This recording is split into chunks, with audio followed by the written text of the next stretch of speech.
Alright, so today in this video, I'm just going to explain whether you should get a prostitute or you should get in a relationship.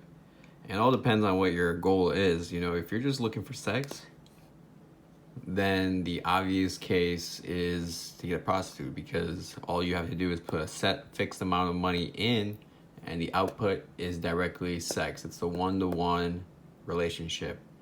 Now, if you're saying, hey, I don't like doing prostitutes, but I'd rather get a girlfriend, well, then you have to think about it, because is it really worth putting in the extra effort when you're only looking for sex?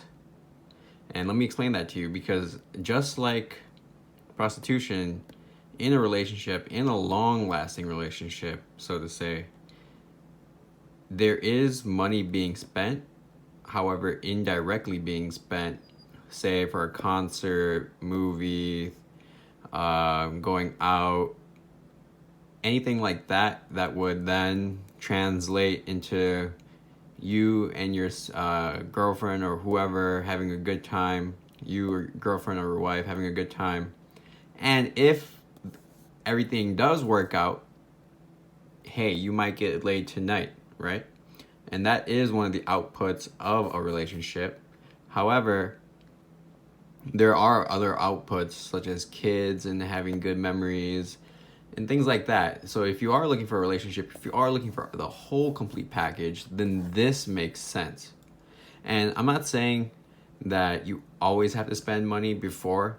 That's why I put the range between 0 to like maybe 100K. I'm just making that number up. 100. It could be more, but let's face it, in a relationship, you do have to spend money for it to keep going.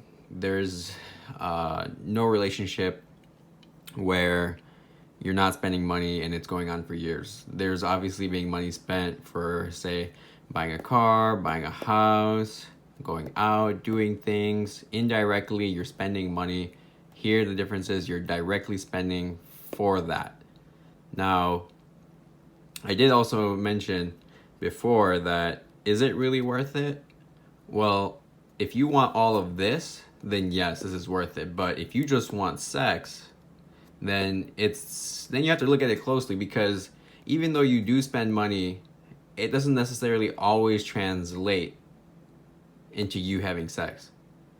Say if a date went bad, or say a dinner date went bad, or a movie night went bad, the girl probably won't be in the mood to offer sex on the table. So essentially, you would have to start all over again, maybe try another day or do something else different, which is kind of dumb because your goal was only to get sex, but now you're probably down $100, $200, who knows, somewhere around there.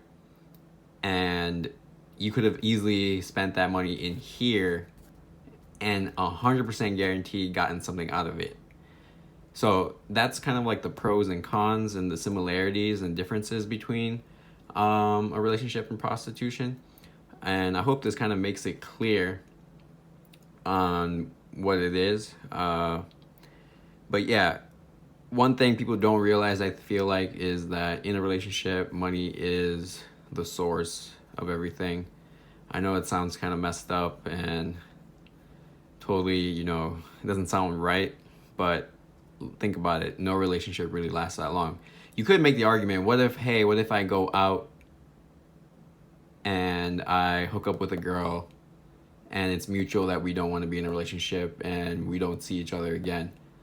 And to that I can say is, well, you did still spend money, because if you were going out, most people who do go out or who step outside their house are likely to spend money to fix themselves up, and then essentially, if they get lucky, they get laid in that circumstance.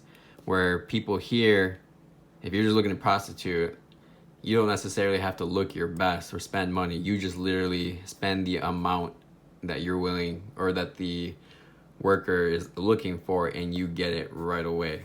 There's barely any money needed to spend on extra things, such as going out or going on a date or whatnot.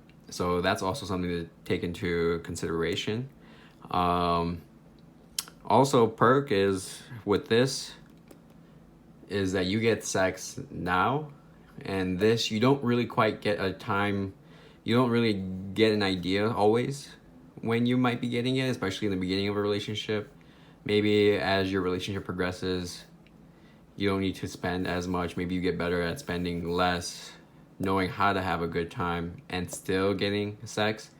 But I still feel like people still struggle here with the fact that the divorce rate is still high. But I know it is declining, but it is kind of high up there. So that's kind of giving an indication that not everyone is good at making this system work right here. So just a couple of my thoughts on this subject. Let me know what you guys think. All right, cool.